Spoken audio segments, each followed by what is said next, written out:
सिंध के तमाम सरकारी और निजी स्कूलों में हफ्ते को तातील का फैसला किया गया है। तदरीसी औकात में 1 घंटे का इजाफा किया जाएगा। ये अहम हुक्म तर्जुमान महकमा तालीम सिंध के हवाले से दिया गया। कहा कि सूबे भर के तमाम सरकारी और निजी स्कूलों में हफ्तावार तातील की जाएगी।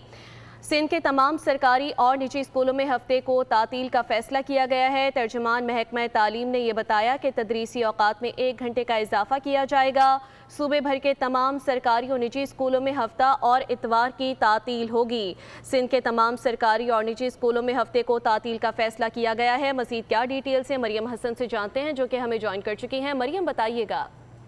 देखिए, बिल्कुल एक हफ्ता कबल हफ्ते में 6 रोज़ा क्लासेस का जो है वो फैसला लिया गया था, जिसको अब दोबारा से तब्दील किया गया है और दोबारा से इस डिसीजन को बरकरार रखा गया है कि हफ्ते में 5 रोज़ जो है वो तालीम जारी रहेगी, जबकि 2 रोज़ जो है वो छुट्टी बरकरार रहेगी। सैटरडे और संडे जो हैं वो डिक्लेयर कर दिया गया उनको हॉलीडे, जबकि महकमा तालीम सिंध की जानिब से ये एलामिया सामने आया है कि 1 घंटा जो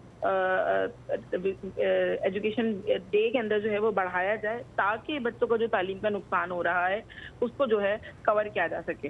गुज़िश्ता हफ्ते ही ये फैसला लिया गया था कि अब हफ्ते में 6 दिन बच्चे जो हैं वो स्कूल जाएंगे, लेकिन इस फैसले को वापस लेते हुए आज ये लेटर जो है वो जारी हुआ है, जिसमें कहा गया है कि अब से बच्चे जो हैं वो हफ्ते में 5 दिन स्कूल जाएंगे और 2 दिन जो है हफ्ता और इतवार वो अपना वीकेंड मनाएंगे। ताहम जो उनकी ड्यूरिंग टाइमिंग्स हैं क्लासेस की, उसमें जो है वो 1 घंटे इजाफे का फैसला किया गया। अहम तफसीलात आपने फराहम की, बहुत शुक्रिया मरियम।